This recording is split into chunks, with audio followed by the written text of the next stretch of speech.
മലയപ്പുലയനാമാടത്തിൻ മുറ്റത്തു മഴ വന്ന നാളൊരു വാഴ നട്ടു. മനതാരിലാശകൾ പോലതിലോരോരോ മരതകക്കൂമ്പ് പൊടിച്ചു വന്നു.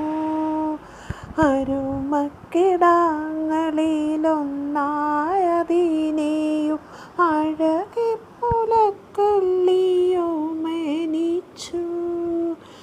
മഴയെല്ലാം പോയപ്പോൾ മാനം തെളിഞ്ഞപ്പോൾ മലയൻ്റെ മാടത്ത് പാട്ടുപാടി.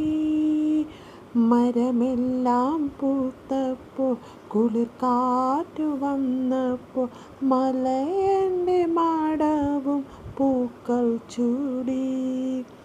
വയലിൽ വിരിപ്പു വിതയ്ക്കേണ്ട കാലമായി വളരെ പണിപ്പാടു വന്നു കൂടി. ഒഴുകുവാൻ